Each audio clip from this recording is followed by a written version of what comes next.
نزل القرآن. السلام علیکم ورحمۃ اللہ وبرکاتہ. بسم اللہ الرحمن الرحیم والصلاة والسلام علی رسولہ الکریم وعلی آلہ وصحبہ اجمعین. آخری عشرے کی بات کرتے کرتے 17 رمضان کی وجہ سے کچھ بدر کی بات آ گئی تھی، تو میری گزارش یہ ہے کہ میں تو یہاں مختصری عرض کر سکتا ہوں، اس کو آپ تفصیل سے ضرور پڑھیں. سیرت میں بدر کا پورا واقعہ، بلکہ پوری سیرت پڑھیں. تو آخری عشرہ شروع ہونے والا ہے. اس میں دو چیزیں بڑی اہم ہیں، ایک شب قدر اور ایک اعتکاف. شب قدر 5 راتوں میں گھومتی ہے، ایک 27 کی رات ہی شب قدر نہیں. ہمارے پورے ملک میں 27 کی رات اس طرح منائی جاتی ہے جیسے یہی شب قدر ہے، حالانکہ اس کو اللہ نے گھما دیا ہے. کبھی یہ 21 میں ہوتی ہے، کبھی 23 میں ہوتی ہے، کبھی 25 میں ہوتی ہے، کبھی 27 میں ہوتی ہے، کبھی یہ 29 میں ہوتی ہے. اس کو اللہ تعالیٰ نے ایسے متعین نہیں کیا ہے. اللہ کے محبوب صلی اللہ تعالیٰ علیہ وسلم تشریف لا رہے تھے شب قدر بتانے کے لیے، تعین کے ساتھ، متعین ہونے کے ساتھ. کچھ 2 آدمی آپس میں لڑ رہے تھے، تو آپ نے فرمایا کہ میں آیا تھا تمہیں بتانے شب قدر، لیکن ان کی لڑائی کی وجہ سے اللہ تعالیٰ نے مجھے اس کو بھلا دیا ہے، لہٰذا اب تم اسے 5 راتوں میں تلاش کرو. اور یہ اللہ کا بہت بڑا کرم ہوا کہ اللہ نے اسے اس میں گم کر دیا.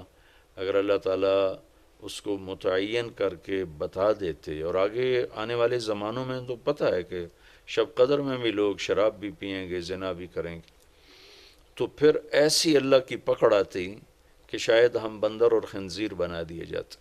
تو اللہ تعالیٰ جیسے وہ دسترخوان اترا، عیسیٰ علیہ السلام کی قوم نے کہا دسترخوان اتارو، ایمان لیں، انزل علینا مائدۃ من السماء.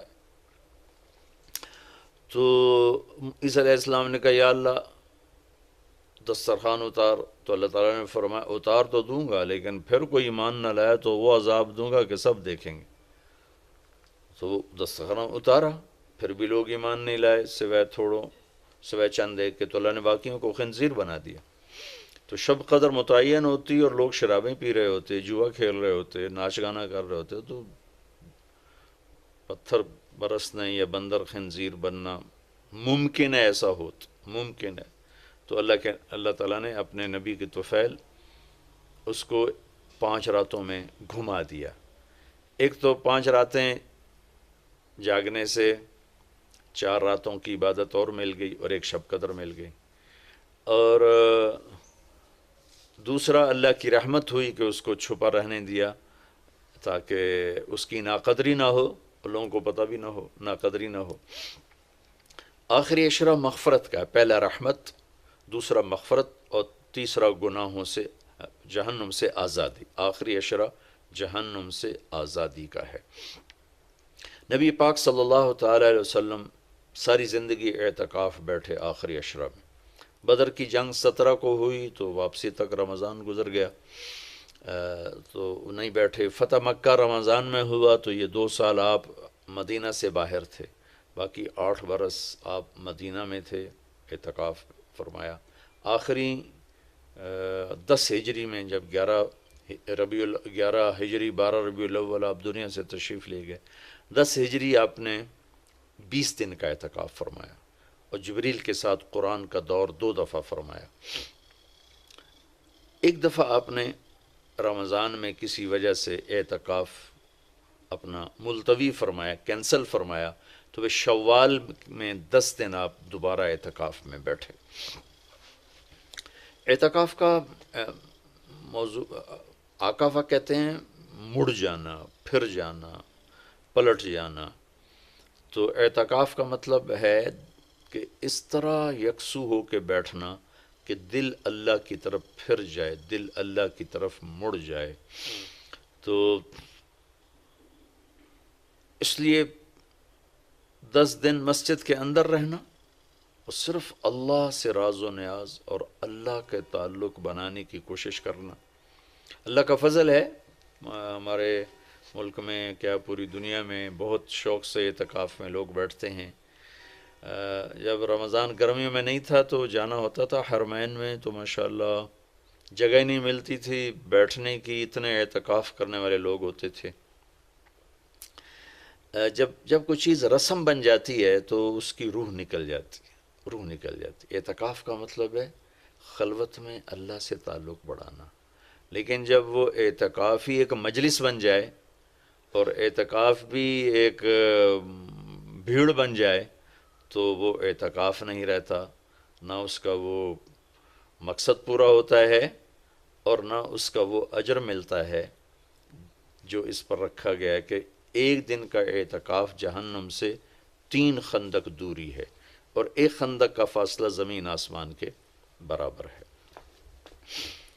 تو اعتکاف کا صحیح فائدہ تب ہے جب آپ بیٹھنے سے پہلے علماء سے پوچھ لیں کہ کیسے بیٹھنا ہے، کیا طریقہ ہے۔ ہاں، میں مسائل تو اتنی تفصیل سے اب یہاں نہیں بتا سکتا، کوئی اتنے لمبے چوڑے مسائل ہیں بھی نہیں۔ مسجد کی پابندی کرنی ہے، مسجد سے بغیر ضرورت کے نکلیں گے تو اعتکاف ختم ہو جائے گا، بس اتنی سی بات ہے۔ ہاں، ایک چیز جو اعتکاف کو بہت زیادہ خراب کر رہی ہے وہ یہ موبائل فون ہے۔ اب ہم چاہ رہے ہیں کہ ہمارا اور اللہ کا تعلق قائم ہو جائے، اور یہ موبائل نے تو زندگیاں خراب کر دی ہیں، نجی زندگیاں خراب ہو گئی ہیں، تعلق خراب ہو گئے ہیں، اور صحتیں خراب ہو گئی ہیں۔ بہت زیادہ اس کا استعمال ہے ہماری قوم میں۔ میں اتنا پھرا ہوں یورپ امریکہ میں، سوائے ضرورت کے کبھی کسی کے ہاتھ میں موبائل نہیں دیکھا۔ یہاں دیکھو ہاتھوں میں موبائل پکڑ، 2 موبائل پکڑ کے چل رہے ہیں، کوئی کاروباری بھی نہیں ہے، کوئی بڑے زیادہ مصروف بھی نہیں ہیں، 2 3 موبائل رکھے ہوئے ہیں۔ اس قدر احمقانہ حرکتیں ہیں، گاڑی چلاتے ہوئے موبائل سنتے جا رہے ہیں۔ ہو میرا ایک بہت پیارا دوست اس حادثے کا شکار ہوا کہ سامنے والا وہ یہ تو اپنی صحیح لائن پہ جا رہا تھا، وہ اس پہ چڑھ گیا، اس کا تو کھیل رہا اور میرے ایک دوست قیمتی کی جان چلی گئی۔ تو ہمارے یہاں بہت بے احتیاطی ہے۔ تو کم از کم یہ 10 دن آپ مسجد میں جا رہے ہیں، موبائل گھر چھوڑ کے جائیں، لیپ ٹاپ گھر چھوڑ کے جائیں، اور کئی ویڈیو گیم کھیل رہے ہوتے ہیں، بھائی تو اعتکاف نہ بیٹھ، گھر جا کے بیٹھ جا، اور موبائل پہ لگے ہوتے ہیں، لیپ ٹاپ ساتھ لے کے جاتے ہیں، وہاں کاروباری سلسلے چل رہے ہوتے ہیں۔ یہ کام تو آپ سارا سال کرتے ہی رہے ہیں۔ یہ 10 دن اس لیے فارغ کیے جا رہے ہیں کہ میں ہوں اور اللہ ہو، جب تم میرے پاس ہوتے ہو گویا کوئی دوسرا نہیں ہوتا۔ اس طرح اللہ کے ساتھ تعلق بن جائے، اس طرح اللہ پاک کی محبت نصیب ہو جائے کہ پھر ساری زندگی اللہ ہی اللہ ہو، ہر وقت۔ وَإِذَا احفظ اللہ یحفظک، احفظ اللہ تجدہ تجاہک، اپنے اللہ کو اپنے سامنے رکھ، اللہ تجھے ہر وقت اپنے سامنے رکھے گا۔ ہم تو ہیں ہی اللہ کے سامنے، ہر وقت اللہ کو تو اپنے سامنے پائے گا۔ تو اعتکاف میں بھیڑ اور رنگ برنگے کھانے اور لمبے چوڑے دسترخوان اور بے حساب افطاری سحری، یہ ساری چیزیں اس کی روحانیت کو ختم کرنے والا۔ میں یہ نہیں کہتا کہ اس کا اجر انشاءاللہ ملے گا، لیکن ایک نوجوان ماشاءاللہ اکثر نوجوان، اور یہ فیصل مسجد اسلام آباد میں تو سینکڑوں لوگ اکٹھے ماشاءاللہ اعتکاف میں بیٹھے ہوئے ہوتے ہیں۔ تھوڑی جو بھائی اعتکاف میں بیٹھنا چاہتے ہیں، یہ میری چند گزارشات کو ضرور سامنے رکھیں۔ موبائل لے کر نہ جائیں، لیپ ٹاپ لے کر نہ جائیں، وہاں زیادہ فضولیات، بے شک اللہ کے دین کی باتیں کریں بھی صحیح، سنیں بھی صحیح، دعوت دیں، دعوت سنیں، تعلیم میں بیٹھیں، لیکن فضولیات میں نہ لگیں، زیادہ وقت دعا میں لگیں۔ اور اعتکاف والے کے لیے یہ بھی ایک بہت بڑی فضیلت ہے کہ اگر یہ سویا بھی ہو تو اس کی عبادت کا ہی لکھا جاتا ہے، اس کا کھاتا، اس کا سونا بھی عبادت، اس کا کھانا بھی عبادت، اس کا وہاں آرام کرنا بھی عبادت۔ لوگ رات کو جاگیں گے تو ان کا جاگنا لکھا جائے گا، لیکن یہ اعتکاف میں سویا بھی ہے تو اس کا جاگنا لکھا جائے گا، اور 5 راتوں میں ایک رات تو شب قدر ہے ہی، تو انشاءاللہ ضرور نصیب ہو جائے گی۔ تو یہ چند ایک تھوڑے احتیاطیں ہیں، اگر اعتکاف میں برت لی جائیں تو ہمیں اللہ کا تعلق نصیب ہو۔ مستورات خواتین جو گھروں میں اعتکاف بیٹھتی ہیں تو وہ ایک کمرہ ہوتا ہے، ایک کمرے کو متعین کر لیا جاتا ہے، اسی میں وہ رہتی ہیں، اس سے باہر نہیں نکلتی، اسی میں انہوں نے دن گزارنا ہوتا ہے۔ وہ 10 دن گزاریں، 3 دن گزاریں، جتنے دن کی بھی نیت کریں۔ اللہ کے محبوب صلی اللہ تعالیٰ علیہ وسلم ہمیشہ 10 دن کا اعتکاف فرماتے تھے، پر ایک دفعہ 20 دن کا فرمایا، اور اس میں شب قدر ہے جو لیلۃ القدر خیر من الف شہر۔ ایک دفعہ آپ تشریف فرما تھے اور آپ نے بنو اسرائیل کے 4 انبیاء کا ذکر کیا جنہوں نے 80 سال اللہ کے راستے میں جہاد کیا۔ تو صحابہ نے کہا بڑے غم سے، یا رسول اللہ ہماری تو عمریں ہی 80 سال نہیں ہوتی۔ تو اللہ نے اسی وقت یہ آیت اتاری، لیلۃ القدر خیر من الف شہر انا انزلناہ فی لیلۃ القدر وما ادراک ما لیلۃ القدر لیلۃ القدر خیر من الف شہر، کہ میرے محبوب ہم آپ کی امت کو ایک رات دیتے ہیں جو 80 سال سے زیادہ بہتر ہے، 1000 مہینوں سے زیادہ بہتر ہے۔ تو 1000 مہینے تو 80 سال سے بھی زیادہ بن جاتے ہیں۔ تو کوئی خاتون، کوئی مرد، کوئی عورت، کوئی بچہ بچی، بوڑھا جوان، ایک رات، وہ 5 راتیں ہیں۔ آج کل تو ہمارے بچے سوتے ہی نہیں ہیں، ایسے وہ کمپیوٹر الٹے چل گئے ہیں کہ راتوں کو جاگتے ہیں، دن میں سوتے ہیں۔ تو یہ 21، 23، 25، 27، 29، 5 راتیں اگر جاگ لیا جائے، کچھ قرآن پڑھ لیں، کوئی تلاوت کر لیں، کوئی ذکر کر لیں، کوئی نماز پڑھ لیں، کوئی دعا مانگ لیں۔ اعتکاف میں دعاؤں کا اہتمام کیا جائے، اپنے لیے مانگیں، اپنے گھر کے لیے مانگیں، اپنے شہر کے لیے مانگیں، اپنے صوبے کے لیے، اپنے ملک کے لیے، پوری امت کے لیے، پوری دنیا کے انسانوں کے لیے۔ ساری دنیا کے انسان، 700 کروڑ انسان ہمارے انسانی بھائی ہیں۔ ہمیں ان کے کفر سے نفرت ہے، ان کی ذات سے نہیں۔ ہمیں ان کے جرم سے نفرت ہے، ان کی ذات سے نہیں۔ ہمیں مشرک کے شرک سے نفرت ہے، اس کی ذات سے نہیں۔ ہمیں شرابی کی شراب سے نفرت ہے، اس کی ذات سے نہیں۔ ہمیں ظالم کے ظلم سے نفرت ہے، اس کی ذات سے نہیں۔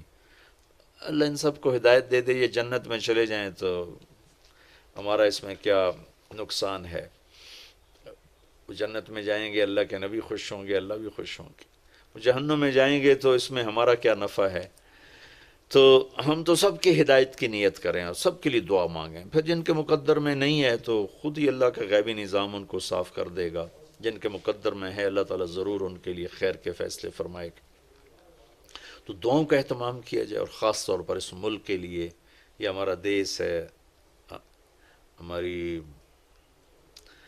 ہماری پناہ گاہ ہے، لیکن ہمارے اپنے ہاتھوں یہ لٹ گیا ہے، پٹ گیا ہے۔ سازشیں ہیں، فلاں کی سازش، فلاں کی ہوتی ہوں گی سازشیں، دنیا سازشوں کی جگہ ہے اور دنیا مکر و فریب کی جگہ ہے۔ لیکن میں تو یہی کہتا ہوں، تو ادھر ادھر کی نہ بات کر، یہ بتا کہ قافلہ کیوں لٹا۔ مجھے رہزنوں سے گلا نہیں، تیری راہبری کا سوال ہے۔ دل کے پھپھولے جل اٹھے سینے کے داغ سے، اس گھر کو آگ لگ گئی گھر کے چراغ سے۔ پورے ملک کی بددیانتی کس کی سازش ہے؟ پورے ملک میں جھوٹ، یہ کس کی سازش ہے؟ پورے ملک میں ظلم و ستم، قتل و غارت، یہ کس کی سازش ہے؟ پورے ملک میں فرقہ واریت کی نفرت، یہ کس کی سازش ہے؟ پورے ملک میں زنا کے اڈے، یہ کس کی سازش ہے؟ پورے ملک میں جوئے شراب کے اڈے، یہ کس کی سازش ہے؟ دفتروں میں رشوت، بدعنوانیاں، یہ کس کی سازش ہے؟ زمینوں پہ قبضے، یہ کس کی سازش ہے؟ عدالت کا بک جانا، وکیلوں کا بک جانا، یہ کس کی سازش ہے؟ سیاستدانوں کا بک جانا، یہ کس کی سازش ہے؟ تمام طبقہ، علماء کا بک جانا، تاجروں کا بک جانا، ذمہ داروں کا بک جانا، کس کی سازش ہے؟ اپنے ہی لگائے ہوئے زخم ہے۔ اس ملک کے لیے ضرور دعا کریں۔ اللہ کے نبی بھی مکے کے لیے دعا فرمائی، مدینہ کے لیے دعا فرمائی، انصار کے لیے دعا فرمائی، اپنے خاندان قبیلے کے لیے دعا فرمائی، اولاد کے لیے دعا فرمائی۔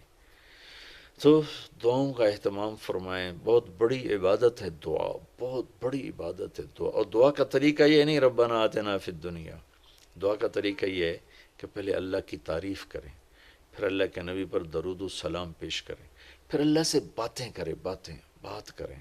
یا اللہ تجھے تو پتہ ہے میرے ساتھ یہ ہوا، میرے ساتھ یہ ہوا، میرے دیس کے ساتھ یہ ہوا، میرے صوبے کے ساتھ یہ ہوا، ہمارا ساتھ ہمیں یہ مصیبت پیش آئی، یہ مشکل پیش آئی، اور تیرے سوا کوئی کرنے والا نہیں۔ اللہ سے باتیں کرو، منت کرو، خوشامد کرو۔ یہ دعا کا وہ طریقہ جو میرے اللہ کو پسند ہے۔ ہم شروع ہو جاتے ہیں ربنا آتنا فی الدنیا، کچھ رٹی رٹائی باتیں ہیں۔ ایک بات یاد رکھیں، دعا الفاظ کا نام نہیں، دعا کیفیت کا نام۔ دعا الفاظ کا نام نہیں، دعا کیفیت کا نام۔ ہمارے ماحول ہے جی میرے لیے یہیں دعا کر دیں، میرے لیے ہاتھ اٹھا دیں، میرے لیے ہاتھ اٹھا دیں. ہاتھ اٹھوائے نہیں جاتے، وہ دعا کروائی نہیں جاتی، دعا لی جاتی. وہ اندر کی کیفیت کا نام دعا ہے. پھر وہ پشتو میں ہو، پنجابی میں ہو، سندھی میں ہو، سرائکی میں ہو، بلوچی میں ہو، بروہی میں ہو، بلتستانی میں ہو، گلگتی میں ہو، کسی بھی زبان میں ہو، اگر وہ کیفیت ہے تو عرش کو چیر کے پار نکل جائے گی. رٹائے الفاظ ہیں تو یہاں سے اوپر نہیں جائے گی.